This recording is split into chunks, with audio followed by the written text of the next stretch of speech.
কেন্দ্রীয় শহীদ মিনারে জুলাই বিপ্লবের ঘোষণাপত্র প্রকাশের কর্মসূচি পালিত হবে কিনা তা নিয়ে বৈঠকে বসেছে বৈষম্য বিরোধী ছাত্র আন্দোলন এবং জাতীয় নাগরিক কমিটি। সেখানে আছেন সহকর্মী সাজিদ আরাফাত, যুক্ত হচ্ছি তার সঙ্গে।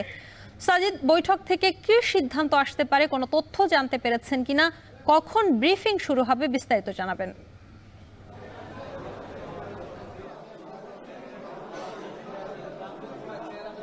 সম্পাদ, যে বিষয়টা আপনি বলছিলেন জুলাই গণ অভ্যুত্থান নিয়ে যে ঘোষণাপত্র আনুষ্ঠানিক, যেটি 31 ডিসেম্বর অর্থাৎ আগামীকাল ঘোষণা করার কথা ছিল শহীদ মিনার থেকে, সেটি অনাকাঙ্ক্ষিত কারণে কোনো একটি কারণে হয়তোবা এখন পর্যন্ত সেটির যে ঘোষণা ছিল সেটি এখন পর্যন্ত কিন্তু স্থগিত করার যে মনোভাব সেটি আমরা দেখেছি।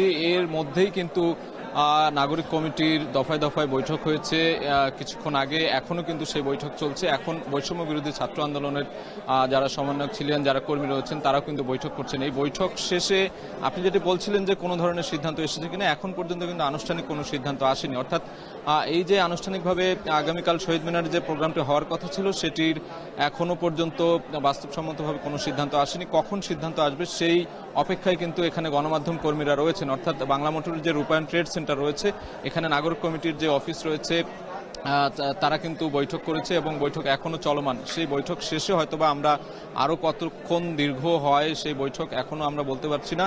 গণমাধ্যম কর্মীরা আমরা রয়েছে এখানে, সবাই অপেক্ষা করছি। সেই বৈঠক শেষে একটি ব্রিফিং করার কথা রয়েছে। এখানকার যারা ছাত্র প্রতিনিধি রয়েছেন, যারা নাগরিক কমিটির প্রতিনিধি রয়েছেন, তারা হয়তোবা ঘোষণা দেবেন এই বৈঠক শেষে। এর আগে একটু বলে রাখতে চাই যে গত কয়েকদিন ধরে কিন্তু বেশ এই ঘোষণাটি দেওয়ার পরেই সামাজিক যোগাযোগ মাধ্যম থেকে কিংবা বৈষম্য বিরোধী ছাত্র আন্দোলন নাগরিক কমিটির যে দায়িত্বরতরা রয়েছেন, আহ্বায়ক এছাড়া অন্যান্য সদস্যরা সবাই কিন্তু সামাজিক যোগাযোগ মাধ্যমেও এটি নিয়ে বেশ সাড়া ফেলেছিল, আলোচনা হচ্ছিল, সবাই সেখানে যোগ দেবেন এমন বাস্তবতাই কিন্তু চলছিল। কিন্তু হঠাৎ করে আজই রাত 10টার কিছু আগেই জানা যায় যে এটি হবে কিনা সেটি নিয়ে একটু সংশয় রয়েছে।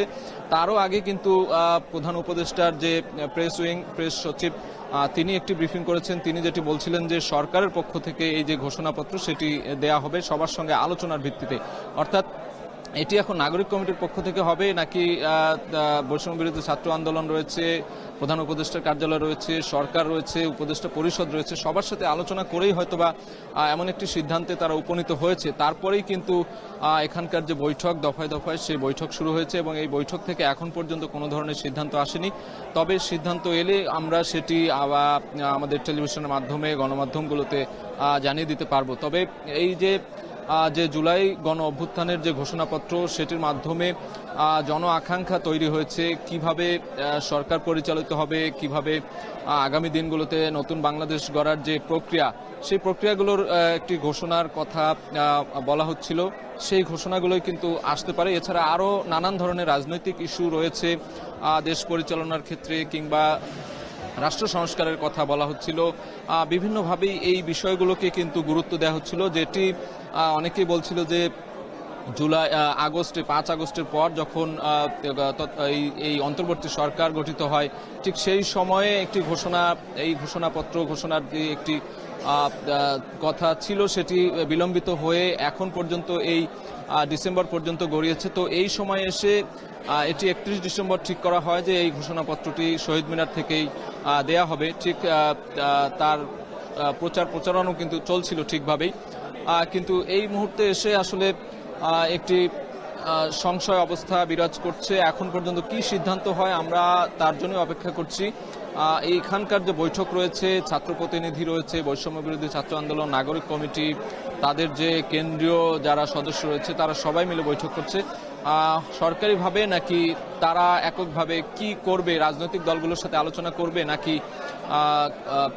উপদেষ্টা পরিষদের সাথে আলোচনা করবে, সবগুলো বিষয় কিন্তু এখনো ধোঁয়াশার মধ্যেই রয়েছি আমরা। হয়তোবা আর কিছুক্ষণ পরেই এই বৈঠক শেষ করে তারা একটি আনুষ্ঠানিক ব্রিফিং করবেন গণমাধ্যমে। তারপরে হয়তোবা এখান থেকে পরিষ্কার একটি ধারণা পাওয়া যাবে যে এটি আগামীকাল হচ্ছে নাকি আরও কিছুদিন পরে হচ্ছে। এখন পর্যন্ত রূপায়ণ ট্রেড সেন্টার, বাংলা মোটর থেকে এই ছিল আমার কাছে সবশেষ খবর। শম্পা, আগামীকাল কেন্দ্রীয় শহীদ মিনারে জুলাই বিপ্লবের ঘোষণাপত্র প্রকাশের কর্মসূচি পালিত হবে কিনা তা নিয়ে বৈঠকে বসাচ্ছে বৈষম্য বিরোধী ছাত্র আন্দোলন এবং জাতীয় নাগরিক কমিটি, সেই খবর জানাচ্ছিলেন সহকর্মী সাজিদ আরাফাত।